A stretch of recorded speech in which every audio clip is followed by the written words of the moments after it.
បរិសម្នាក់រត់ពីរដ្ឋ Florida មកររដ្ឋធានី Washington ដើម្បីរៃអង្គាសប្រាក់ជួយដល់ការវះកាត់បេះដូងកុមារកម្ពុជាកត្តាមួយចំនួនដែលបង្កឲ្យពលរដ្ឋអាមេរិកមានជំងឺរ៉ាំរ៉ៃនិងស្លាប់ពីក្មេងសហគមន៍មួយនៅអាមេរិកគាំទ្រសិល្បៈមូលដ្ឋានកម្មវិធីរៀនក្រៀមភាសាអង់គ្លេស English with Money and Mori It's going to be a basket case ជំរាបសួរប្រិយមិត្តជាទីមេត្រីនៅក្នុងកម្មវិធី Washington សប្តាហ៍នេះនាងខ្ញុំ Limorivan នៃ VOA សូមស្វាគមន៍ប្រិយមិត្តពីរដ្ឋធានី Washington ជាដំបូងនេះលោកពូចរិស័យនឹងជូនព័ត៌មានអំពីព្រឹត្តិការណ៍សំខាន់ៗក្នុងសប្តាហ៍នេះជាលើកទី1សូមអញ្ជើញលោករិស័យបាទសូមអរគុណនាង Limorivan មានសញ្ញាផ្សេងៗដែលបង្ហាញថាសេដ្ឋកិច្ចអឺរ៉ុបប្រហែលជាចាប់ផ្ដើមងើបឡើងវិញហើយក៏ប៉ុន្តែពួកអ្នកជំនាញនិយាយថាមិនទាន់ដល់ពេលដើម្បីធ្វើការអបអរសាទរនៅឡើយទេផលិតផលឧស្សាហកម្មនៅអឺរ៉ុបកំពុងចាប់ផ្ដើមងើបឡើងវិញនេះមានន័យថាការងារធ្វើនិងប្រាក់ចំណាយមានច្រើនថែមទៀតសម្រាប់កម្មករនិងគ្រួសាររបស់ពួកគេហើយនៅទីបំផុតនឹងមានការលូតលាស់សេដ្ឋកិច្ចថែមទៀតតួលេខចុងក្រោយនាំឲ្យក្រុមអ្នកជំនាញដោយលោក Jonathan Buck ជាដើមមានសុទិដ្ឋិនិយម Last couple of years we've seen it effectively turn a corner លោកថ្លែងថាក្នុងពេលប្រមាណឆ្នាំចុងក្រោយនេះលោកឃើញមានការងើបឡើងគ្រប់វិស័យហើយលោកជឿថាគេនឹងឃើញអឺរ៉ុបងើបផុតពីអនុភាពនៅចុងឆ្នាំនេះប៉ុន្តែអ្នកសេដ្ឋសាស្ត្រអឺរ៉ុបម្នាក់គឺអ្នកស្រី Jennifer McCone ថ្លែងថាការងើបឡើងវិញពិតប្រាកដនៅមិនទាន់កើតមានឡើងភ្លាមទេ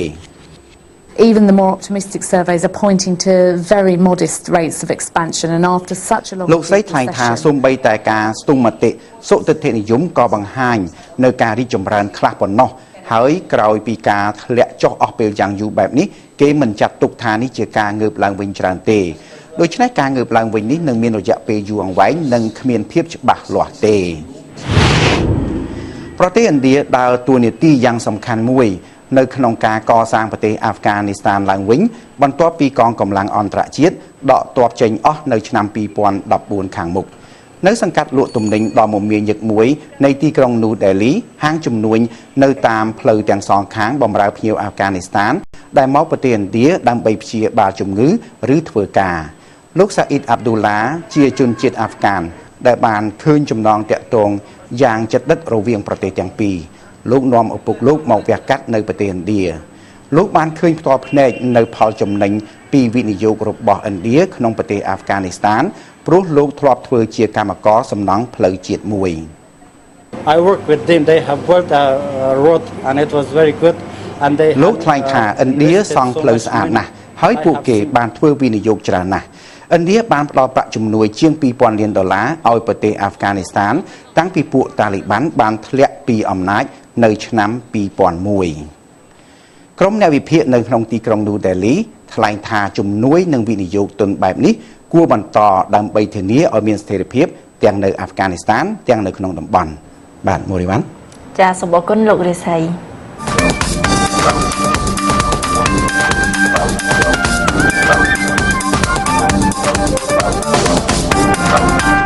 អង្គការ Heart Without Boundaries ឬបេះដូងគ្មានព្រំដែនជាអង្គការសប្បុរសធម៌មួយមានមូលដ្ឋាននៅរដ្ឋ California សហរដ្ឋអាមេរិកអង្គការនេះផ្ដល់មូលនិធិដល់ការវះកាត់កុមារក្រីក្រដែលមានជំងឺបេះដូងប្រហោងនៅក្នុងប្រទេសកម្ពុជាថ្ងៃនេះយើងមានរឿងរ៉ាវរបស់បុរសម្នាក់ដែលបានរត់ពីរដ្ឋ Florida មកកាន់រដ្ឋធានី Washington នេះដើម្បីរៃអង្គាសប្រាក់ឲ្យអង្គការនេះជួយកុមារចំនួន7រូបទៀតឲ្យមានបេះដូងធម្មតាឡើងវិញលោកសង្សុផាតនៃ VOA ជូនសេចក្តីរាយការណ៍អំពីរឿងនេះពីរដ្ឋធានី Washington ដូចតទៅពេលឆ្លងកាត់ស្ពាន Memorial Bridge ចូលរដ្ឋធានី Washington លោក Nels Madsen ហាក់ដូចអាចទ្រាំទ្របាននឹងសីតុណ្ហភាពជិត40អង្សានេះជាថ្ងៃទី35ហើយលោកបានរត់ចម្ងាយជិត2000គីឡូម៉ែត្រពីរដ្ឋ Florida មកររដ្ឋធានី Washington ដោយបញ្ចប់នៅស្ថានទូតខ្មែរដើម្បីរៃអង្គាសប្រាក់សម្រាប់ឲ្យអង្គការ Hearts Without Boundaries មកដល់ពេលនេះអង្គការនេះបានជួយវះកាត់ព្យាបាលបេះដូងប្រហោងរបស់កុមារក្រីក្រនៅប្រទេសកម្ពុជាចំនួន134នាក់ហើយ In Cambodia there are not too many doctors នៅប្រទេសកម្ពុជាមិនមានគ្រូពេទ្យច្រើនទេដែលមានជំនាញបេះដូងនេះ គ្រូពេទ្យជំនាញប៉ាន់ស្មានថាមានកុមារកម្ពុជារហូតជិត 100,000 នាក់មានជំងឺបេះដូងពីកំណើតហើយចំនួនប្រហែល 1,500 នាក់ត្រូវការវះកាត់ឲ្យបានឆាប់ក៏ប៉ុន្តែនៅក្នុងប្រទេសមួយដែលមានប្រាក់ចំណូលជាមធ្យមក្នុងម្នាក់$900មានកុមារតិចតួចណាស់ដែលអាចទទួលការវះកាត់ដែលមានតម្លៃរហូតដល់$3,000នេះកុមារីតេងដាវិកបានទទួលការវះកាត់ដំបូងគេពីអង្គការសប្បុរសធម៌នេះកាលពី5ឆ្នាំមុននៅពេលនោះនាងត្រូវគេនាំមកវះកាត់នៅសហរដ្ឋអាមេរិកឥឡូវនេះអង្គការ Hearts Without Boundaries បានបញ្ជូនគ្រូពេទ្យទៅវះកាត់នៅប្រទេសកម្ពុជាមានអារម្មណ៍ថាដឹងគុណគាត់ច្រើនហើយគាត់ជាមនុស្សល្អមួយដែលធ្វើឲ្យខ្ញុំមានអារម្មណ៍ថាអរគុណគាត់ច្រើនហើយធ្វើឲ្យខ្ញុំមានជីវិតសាស្ត្រជាថ្មី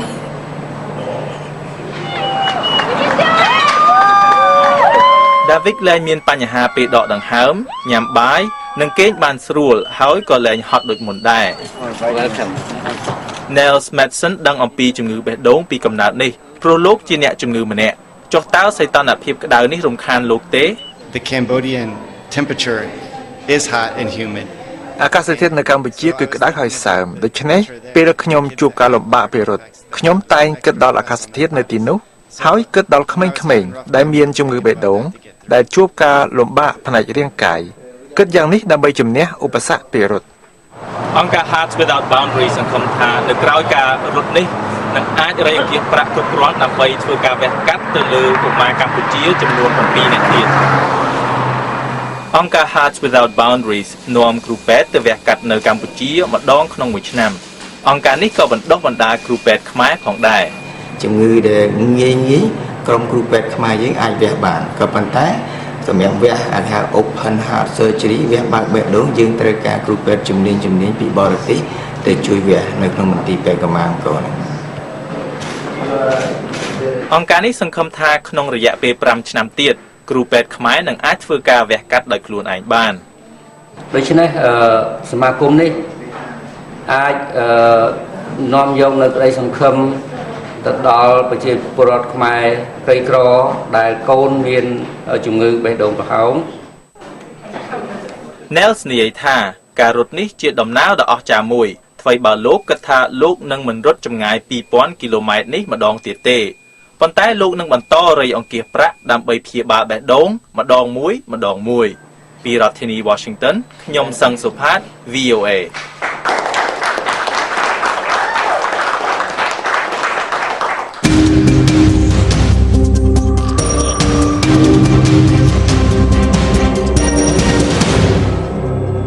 ការសិក្សាថ្មីមួយនៃរូបភាពសុខភាពទូទៅរបស់ជនជាតិអាមេរិកាំងបង្ហាញថាជនជាតិអាមេរិកាំងជាទូទៅមានសុខភាពល្អជាងមុន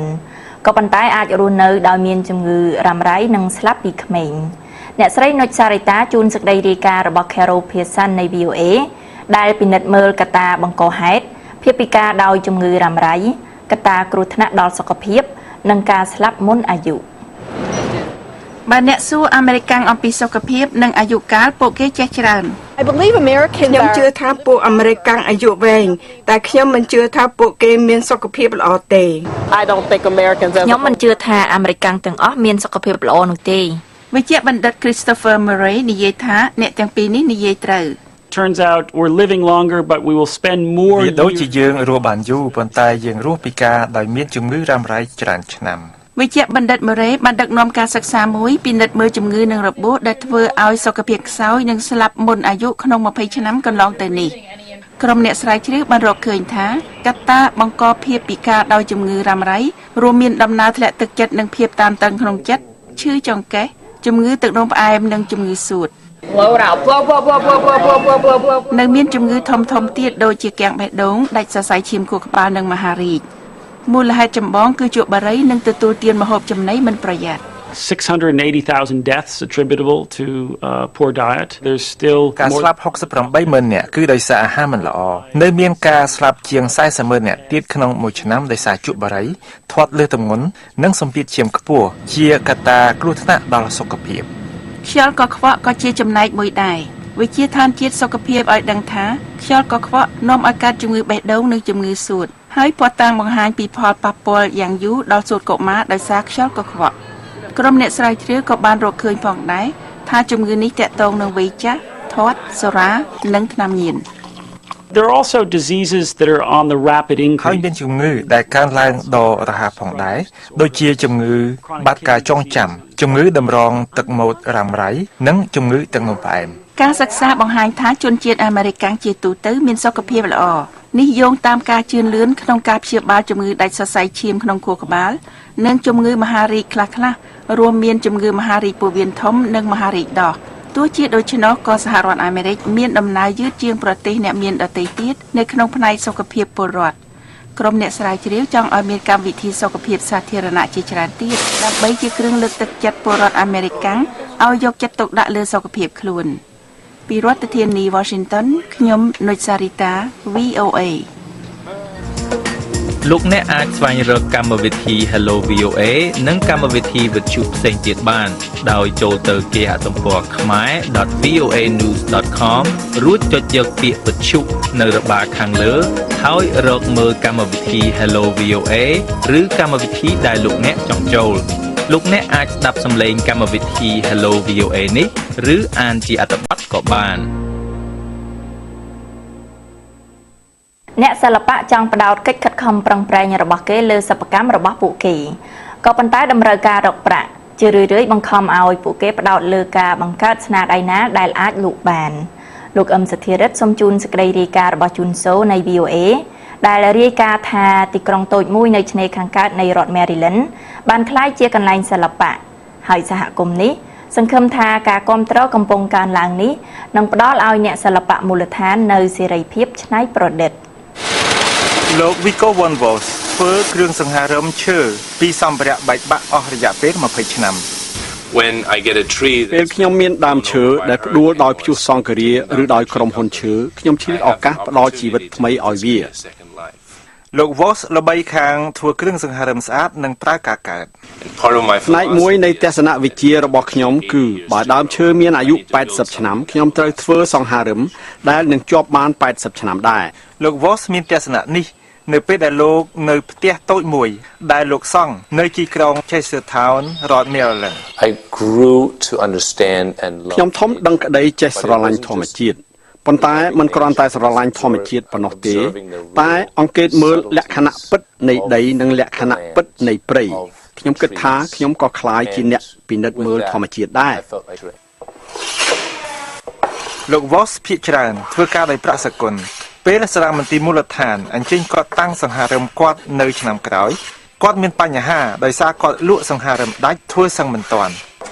Basically the idea ការខ្ចីសង្ហារឹមមួយរបស់ខ្ញុំរយៈពេល2ខែមិនអាចទៅរួចទេខ្ញុំមិនអាចទៅប្រាប់គេថាខ្ញុំសូមខ្ចីតុកបាយអ្នក2ខែបានទេ ម្ចាស់វិចិត្រសាល Kala Mosni មានវិធីដោះស្រាយបញ្ហានេះបើអ្នកគ្រប់គ្រងឲ្យលុយលោក Vos ខ្ចីលោកនឹងមិនលក់សង្ហារឹមលោកទេ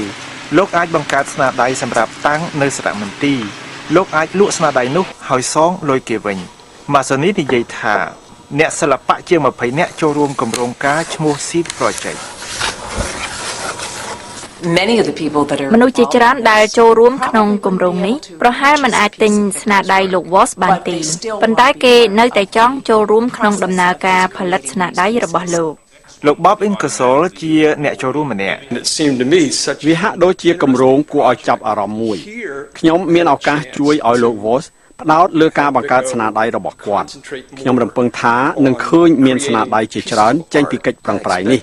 គឺស្នាដៃច្រើន អ្នកស្រី Masoni និយាយថាឆន្ទៈនេះតាក់ទងនឹងទំនាក់ទំនងសហគមន៍ជាប្រវត្តិសាស្ត្រជាមួយនឹងកសិដ្ឋាននិងទន្លេជុំវិញ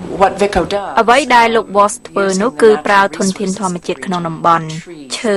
ទំនាក់ទំនងដែលលោកមានជាមួយបរិស្ថានមានជីវិតដែលលោកជាផ្នែកមួយនៃបរិស្ថាននោះមនុស្សជាច្រើនមានគំនិតបែបនេះ Vos និយាយថាគម្រោង Seed Project ធ្វើឲ្យគាត់ក្លាយជាសិប្បករ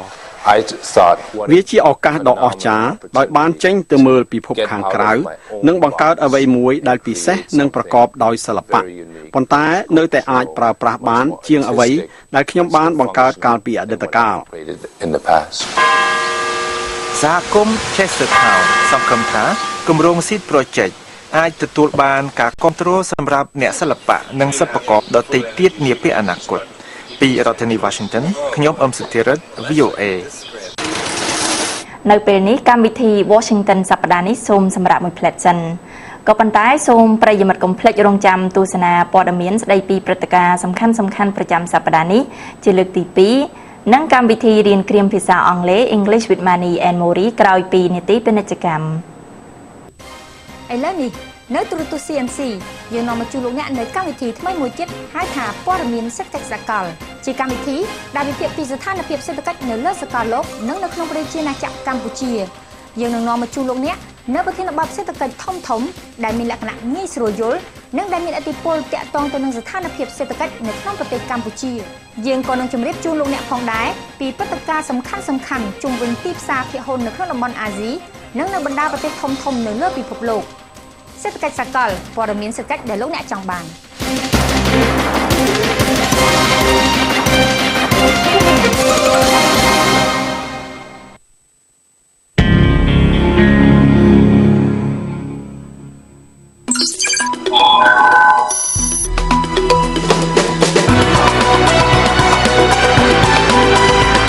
សូមស្វាគមន៍ជាថ្មីមកកាន់កម្មវិធី Washington សប្តាហ៍នេះ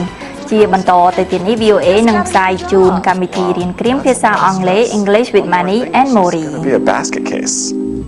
ក៏ប៉ុន្តែមុននឹងជូនកម្មវិធីរៀនគ្រាមភាសាអង់គ្លេស English with Manny and Mori នេះលោកពុយរិស័យនឹងជូនព័ត៌មានអំពីព្រឹត្តិការណ៍សំខាន់ក្នុងសប្តាហ៍នេះជាលើកទី2ជាមុនសិនសូមអញ្ជើញលោករិស័យម្ដងទៀតចា៎បាទសូមអរគុណនាងលីម៉ូរីវ៉ាន់សមាជិកព្រឹទ្ធសភាជាន់ខ្ពស់នៃសហរដ្ឋអាមេរិកគឺលោក John McCain កំពុងកាន់មរណទុក្ខមិត្តភ័ក្តិយ៉ាងជិតដិតជាទីបំផុតរបស់លោកនៅក្នុងសង្គ្រាមវៀតណាមអតីតយុទ្ធជនអាមេរិកម្នាក់នៅក្នុងសង្គ្រាមវៀតណាមទើបបានទទួលមរណភាពកាលពីចុងខែកក្កដានេះនៅខែសីហាឆ្នាំ1967លោកវីរៈសេនីយ៍ឯក George Bush បានលោតឆាត់យោងចេញពីយន្តហោះចម្បាំងរបស់លោកនៅវៀតណាមខាងជើងក្រោយពីយន្តហោះលោកត្រូវបាញ់ឆេះលោកត្រូវបានចាប់ខ្លួនហើយក្លាយជាឆ្លើយសង្គ្រាមលោកត្រូវគេដាក់ក្នុងបន្ទប់ពន្ធនាគារជាមួយទាហានក្មេងម្នាក់ដែលក្រោយមកបានក្លាយជាសមាជិកព្រឹទ្ធសភាអាមេរិកគឺលោក John McCain លោក McCain ថ្លែងថាលោក Day ជាបរិះក្លាហានម្នាក់ដែលលោកធ្លាប់បានជួប Whenever I felt my spirits and resistance flag I looked to Bud for the courage to លោកថ្លែងថាពេលណាលោកបាក់ទឹកចិត្តលោកសម្លឹងមើលលោក Day ដើម្បីបន្តសេចក្តីក្លាហានដើម្បីបម្រើប្រទេសរបស់លោក McCain ថ្លែងថាលោកនឹកមិត្តរបស់លោកជារៀងរហូតលោក George Everett Bush កើតនៅទីក្រុង Sioux City រដ្ឋ Iowa លោកបានទទួលមរណភាពកាលពីថ្ងៃទី27កក្កដានៅរដ្ឋ Florida បាទមូរីវ៉ាន់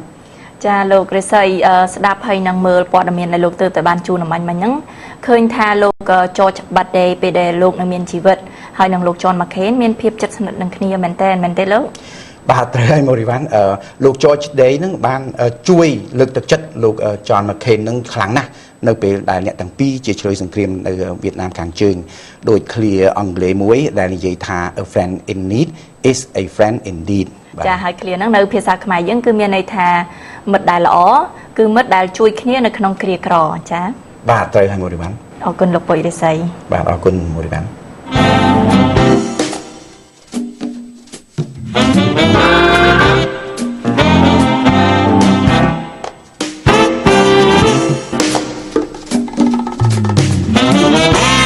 ជាបន្តទៅទៀតនេះ VOA សូមជូនកម្មវិធីរៀនគ្រាមភាសាអង់គ្លេស English with Manny and Mori នៅក្នុងកម្មវិធីនេះគឺយើងណែនាំឃ្លាគ្រាមភាសាអង់គ្លេសតាមបែបអាមេរិកកាំងសួស្តី Manny សួស្តី Mori Manny ថ្ងៃនេះនាំឃ្លាអីមកជូនប្រិយមិត្តរបស់យើងថ្ងៃនេះខ្ញុំមានឃ្លាមួយគឺ a basket case a basket case a basket គឺមានន័យថាកញ្ច្រែងមួយហើយ case មានន័យថាប្រអប់ប៉ុន្តែដាក់ពាក្យពីរហ្នឹងបញ្ចូលគ្នាទៅឃ្លាហ្នឹងអត់មានន័យសោះ Yes, it doesn't make any sense. If I didn't know this idiom, I would think the same way. But you and I can talk more about this after we roll the video. Welcome to English in a Minute, where we teach you all about idioms in American English. Sometimes American English doesn't make any sense. Like this. Gloria has a lot of things going on in her life right now. Yes, she does. Her parents are sick, her car is not working, she's building a new house, and she just got a new job. Wow, that's a lot of stress. One more thing and she's gonna be a basket case. Will Gloria really become a case for carrying baskets? I don't think so. If someone has a lot of stress in their life, or a lot of events happening all at the same time, it could really have a bad effect on you, and it may make you crazy. That's what a basket case means. This is an informal phrase. You don't want to use this phrase in a formal or a business setting. And that's English in a minute. So as you can see in the video, Maury, a basket case is somebody with a lot of problems, a lot of drama, a lot of stress in their life, so much so that they cannot function normally anymore. ចាអរគុណម៉ានីប្រិយមិត្តជាទីមេត្រីយើងនិយាយឃ្លាថា a basket case គឺនៅពេលដែលយើងចង់មានន័យថាមនុស្សម្នាក់នឹងមានបញ្ហាច្រើនមានភាពតានតឹងក្នុងចិត្តមានរឿងច្រើនពេកក្នុងជីវិតរហូតដល់មិនអាចធ្វើការអ្វីមួយបានម៉ានីនៅក្នុងវីដេអូរបស់ Ted អំបញ្ញមិញហ្នឹងនៅពេលដែលយើងនិយាយថា a basket case ហ្នឹងគឺយើងចង់សម្ដៅទៅដល់ម្នាក់ហ្នឹងគាត់ថាដូចថាគាត់មានបញ្ហាច្រើនពេកចឹងទៅរហូតដល់ថ្នាក់ឈួតមែនតើអីម៉ានី Well, you don't go crazy, literally. You just feel like you're crazy because mentally you're completely shut down. ចាត្រូវហើយនៅពេលដែលយើងនិយាយថាមានអ្វីមួយច្រើនពេកនៅក្នុងជីវិតកើតឡើងនៅក្នុងពេលតែមួយយើងមិនអាចផ្ដោតអារម្មណ៍នឹងធ្វើការងារអ្វីមួយបាន